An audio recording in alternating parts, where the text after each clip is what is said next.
Hello everyone, myself Ketaki Deshmukh. Welcome to crazy for maths. So guys, हमारे आज के इस वीडियो में हम सिमिलैरिटी ऑफ ट्रायंगल्स ये एक टॉपिक कवर अप करने वाले हैं एंड देन हम दो थियोरम्स देखने वाले हैं. ओके हमारे लास्ट वीडियो में हमने सिमिलर फिगर्स के बारे में पढ़ा था एंड एक्सरसाइज 6.1 सॉल्व की थी. So today we are going to see the topic similarity of triangles. Okay कि दो ट्रायंगल्स कैसे सिमिलर हो सकते हैं एंड हम दो थियोरम्स कवर अप करने वाले हैं.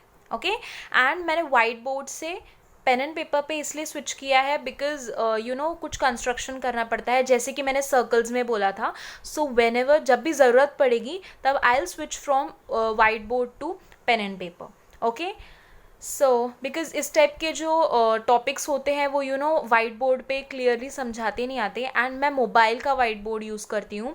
सो मोबाइल में उतना स्पेस नहीं होता है कि मैं प्रॉपरली ट्रायंगल ड्रॉ करके इन कंस्ट्रक्शन करके प्रॉपरली दिखा सकूँ. So that's why I am using pen and paper. Okay so now our first topic is similarity of triangles. So basically दो ट्रायंगल्स ये सिमिलर कब होते हैं ये इस टॉपिक के अंदर हमें पढ़ना है. ठीक है. सो फॉर सपोज हमने दो ट्रायंगल्स ड्रॉ किए, एक ये ट्रायंगल ड्रॉ किया एंड एक ये ट्रायंगल ड्रॉ किया. ठीक है. तो ये दो ट्रायंगल्स ये कब सिमिलर होंगे, तो उसके अंदर दो पॉइंट्स हैं. Two triangles are similar if their corresponding angles are equal. Okay for suppose इस ट्रायंगल को मैं नाम देती हूँ ABC एंड इसको देती हूँ PQR. ठीक है. तो बोला है दो ट्रायंगल सिमिलर कब हो सकते हैं, या तो उनके करस्पॉन्डिंग एंगल्स इक्वल हो. करस्पॉन्डिंग एंगल्स मतलब angle A and angle P should be equal, angle B and angle Q should be equal, angle C and angle R should be equal. जो सेम साइड के होते हैं ना angle, वो corresponding angles equal होने चाहिए. ये हो गई हमारी फर्स्ट कंडीशन. सेकेंड कंडीशन क्या है, their corresponding sides are in the same ratio और प्रपोर्शन. मतलब basically AB upon PQ should be equal to BC upon QR should be equal to AC upon PR. Okay so basically जो corresponding sides है ना, जैसे AB upon PQ, AB और PQ ये दोनों corresponding sides हैं. Okay so इन दोनों का ratio should be equal to second side का ratio should be equal to third corresponding side का रेशियो. तो अगर ये दोनों कंडीशन सेटिस्फाइड हो जाती हैं तो वो दोनों ट्रायंगल्स सिमिलर है. ओके एंड जैसे कि हमने सिमिलर फिगर्स में पढ़ा था कि अगर दो ट्रायंगल्स कॉन्ग्रुएंट हैं, लाइक दो फिगर्स कॉन्ग्रुएंट हैं, तो वो सिमिलर हो सकते हैं. So similarly is the case with triangles. अगर दो ट्रायंगल्स कॉन्ग्रुएंट हैं तो डेफिनेटली वो दोनों सिमिलर होंगे बिकॉज उनमें उनके साइड्स इक्वल हैं. तो डेफिनेटली उनकी जो करस्पॉन्डिंग साइड्स हैं उनका रेशियो सेम आएगा. ओके इक्वल आएगा. ठीक है. एंड दूसरी चीज़ ये हुई कि एंगल्स उनके करस्पॉन्डिंग एंगल्स डेफिनेटली इक्वल होंगे बिकॉज वो कॉन्ग्रुएंट हैं. बट अगर दो ट्रायंगल सिमिलर हैं तो ये ऐसा पॉसिबिलिटी हमेशा नहीं होगी कि वो दोनों ट्रायंगल्स कॉन्ग्रुएंट भी हो. Okay so these are the 2 points for similarity of triangles. Okay now let's move on to a theorem. Okay so this is theorem 6.1 के नाम से NCERT में उन्होंने मेंशन किया. So that's why I have written 6.1.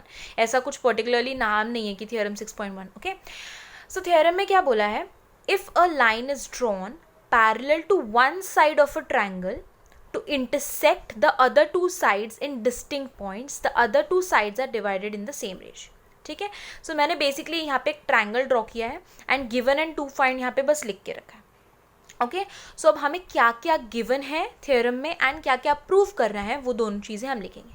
ठीक है. तो हमें क्या बोला है, if a line, wait a minute,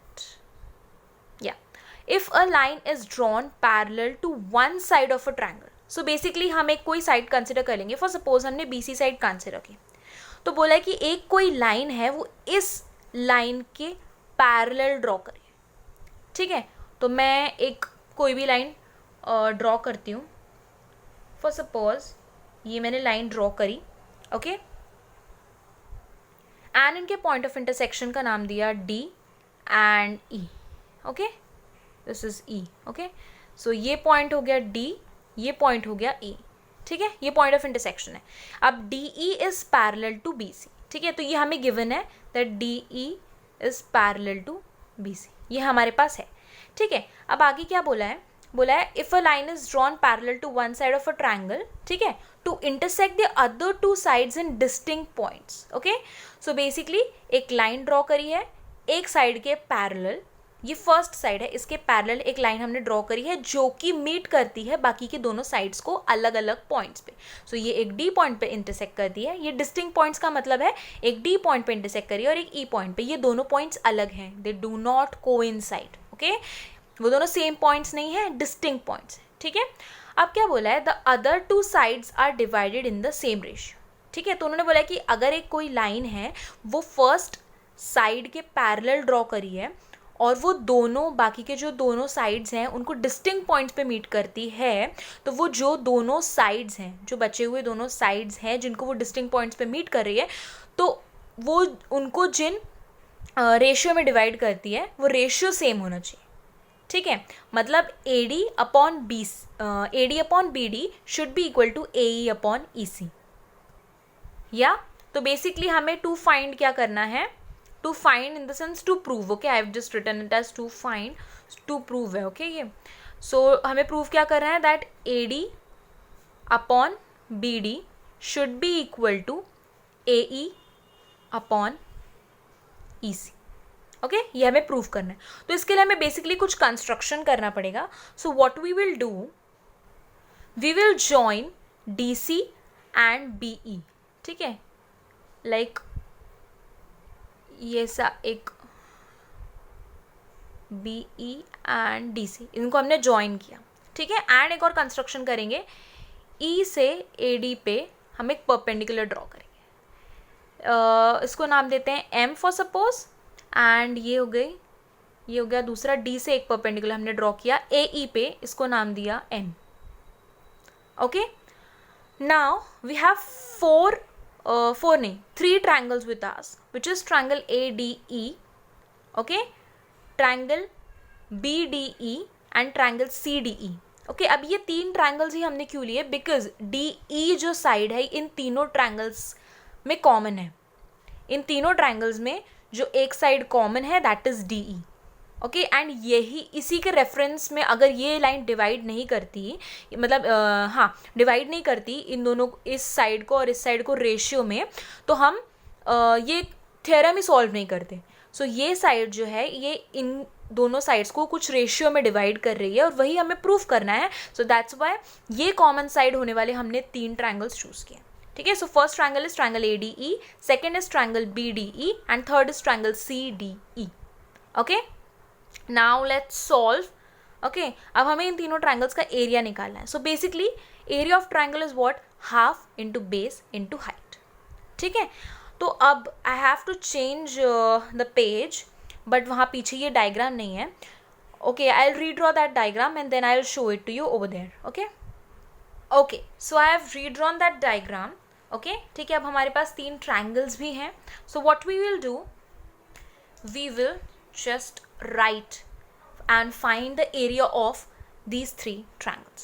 Okay, so firstly हम triangle ADE का एरिया निकालते हैं. So area of triangle ADE, okay, is equal to half into base into height. Okay, so area of triangle ADE if we consider the base as AD. Okay, मैंने इसको नाम नहीं दिया है. This is M we have considered and this is N. Okay, yeah. So area of triangle ADE, अगर हमने base AD consider किया तो क्या होगा, हाफ इंटू बेस क्या कंसिडर किया हमने AD, half into AD into perpendicular क्या है, इसकी हाइट क्या है ME. सो half into AD into ME. Okay, now हमारे पास इस ट्रायंगल में दो परपेंडिकुलर्स हैं, एक ME है एंड एक DN है. ये दो परपेंडिकुलर्स हैं, तो हम दो बेस कंसिडर करके दो टाइप से इसका एरिया लिख सकते हैं. फर्स्ट एरिया ये हुआ एंड दूसरा area, second area that we can write is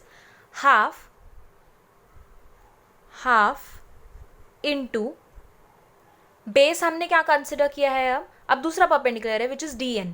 so base हमने क्या कंसिडर किया है AE. So half into AE into DN.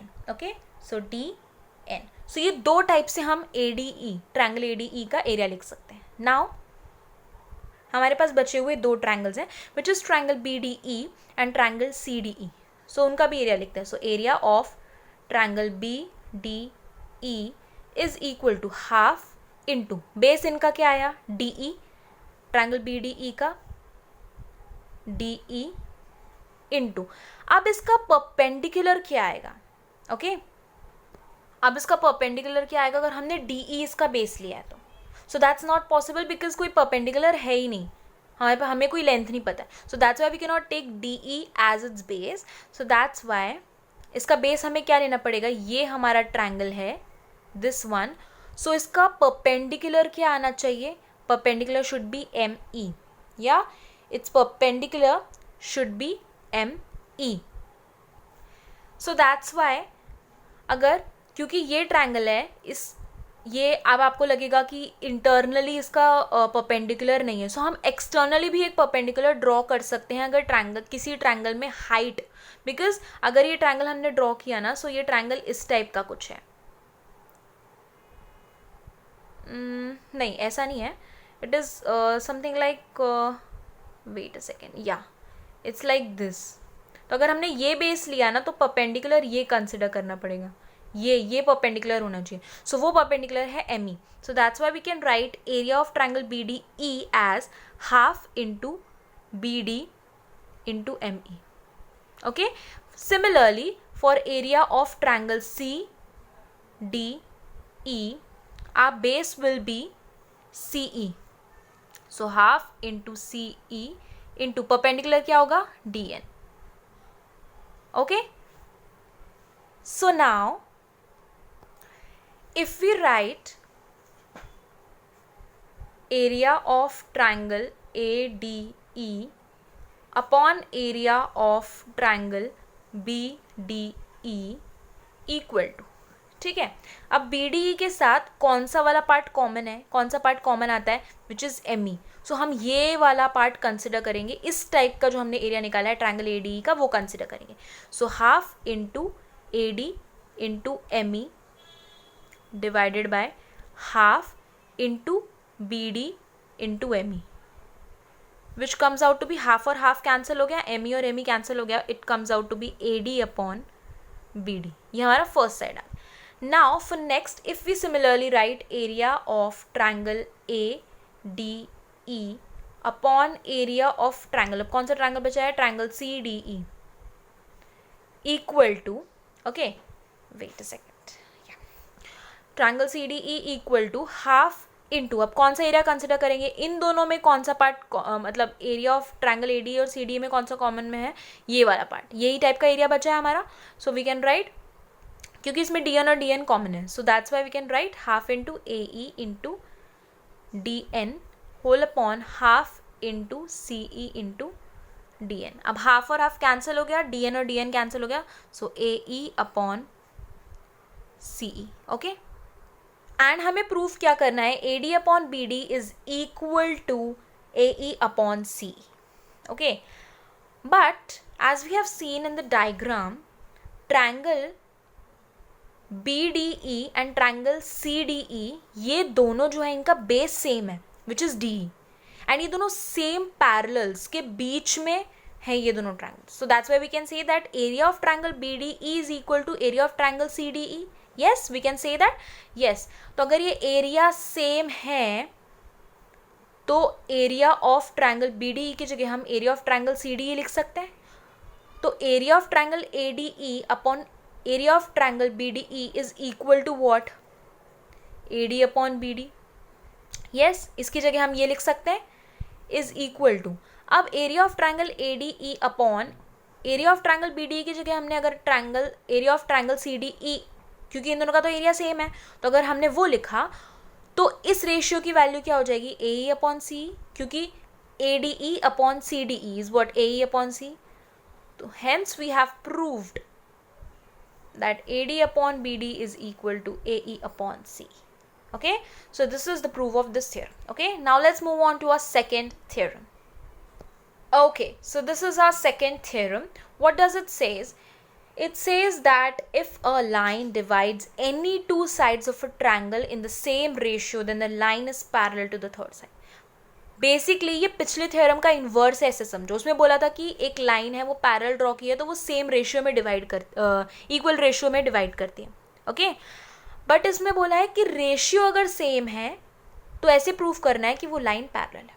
Okay, सो इसके पहले हमने जो भी ऐसे प्रूव करने वाले, जैसे कि मैंने इसके पहले बताया था एक सर्कल्स में कि परपेंडिकुलर हमें वो प्रूव करना था कि वो सेंटर से ही प्रूव होता, सेंटर से ही वो लाइन जाती है. अगर हम पी पॉइंट से, पॉइंट ऑफ कॉन्टैक्ट से एक परपेंडिकुलर ड्रॉ करते हैं तो वो सर्कल के सेंटर से ही होते हुए वो लाइन जाती है.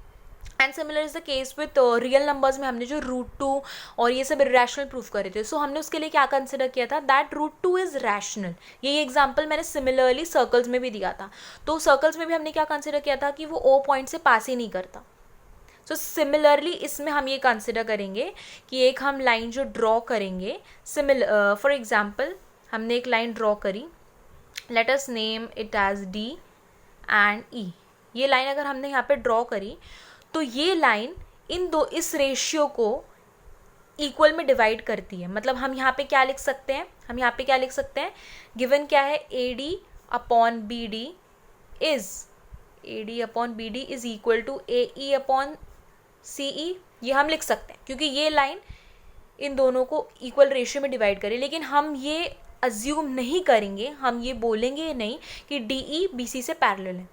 हम ये प्रूव करेंगे, हमें ये प्रूव करना है. So what we will do, we will make a construction over here. Okay, एक हम दूसरी लाइन ड्रॉ करेंगे विच इज DE डैश, और हम ये बोलेंगे कि DE dash is parallel to BC.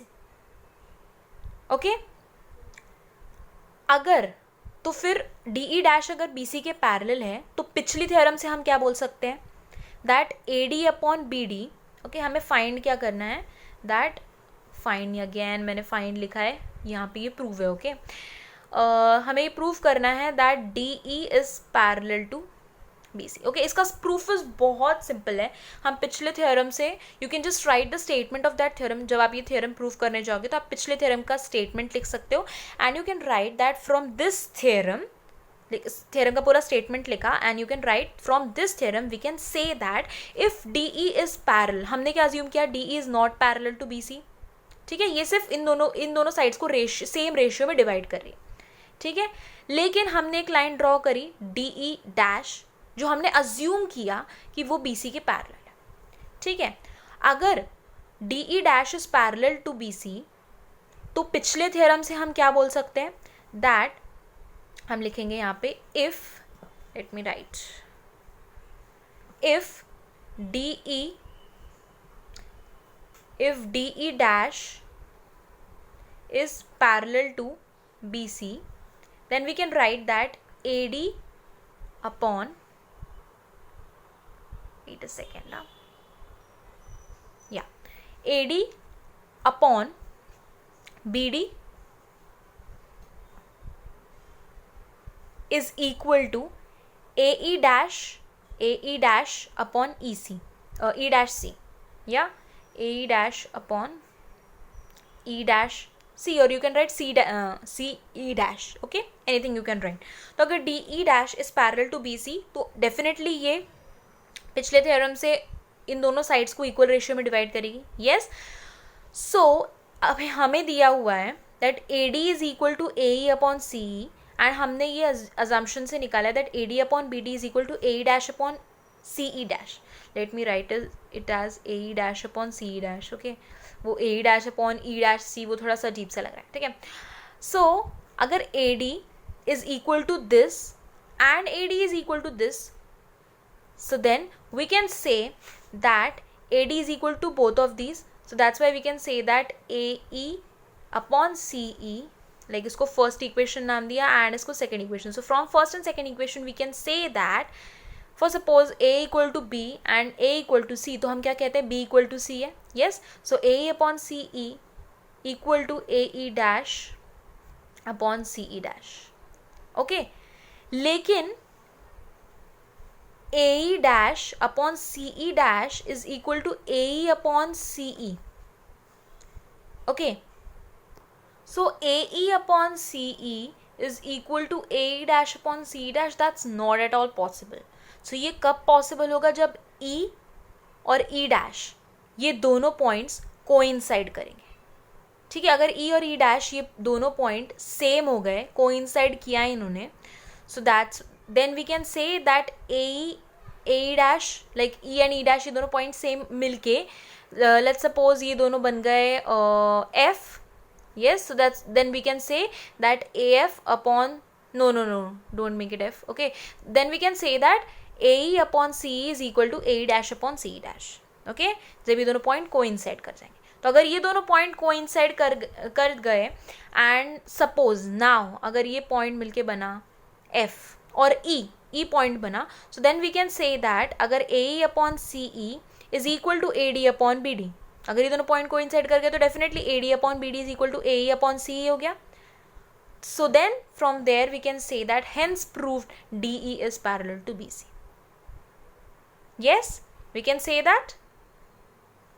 So guys, this is how we have proved our both the theorems, and एक जो हमने point cover up किया which was a similarity of triangles. So guys, आज का वीडियो मैं यहीं ख़त्म करती हूँ. नेक्स्ट वीडियो में we'll be solving some of the examples based on these theorems, and then फिर हम धीरे धीरे, जैसे कि मैंने मेरे पिछले वीडियो में बोला था कि ट्रिग्नोमेट्री की तरह ही ये चैप्टर भी काफ़ी important है with respect to your boards exams. Okay, so that's why ये चैप्टर मैं थोड़ा आराम से ही धीरे धीरे कवर अप करूँगी. So guys, I hope you like today's video. I hope आपको समझ में आ रहा होगा जो मैं समझा रही हूँ. If you want to give any feedback और if you want to give some suggestions, and अगर आपको मेरा वीडियो अच्छा लग रहा है तो जो भी लग रहा है you can write that in comment section, because comments देख के, लाइक्स देख के काफ़ी मोटिवेशन मिलता है एंड और अच्छे से वीडियोस बनाने की इच्छा होती है. So guys, I hope you like today's video. If you like this video, please like, share and subscribe to my channel, and also press the bell icon so you will get notified whenever I'll upload any video on my channel. So guys, that's all for today. Have a nice and great day ahead. Bye bye.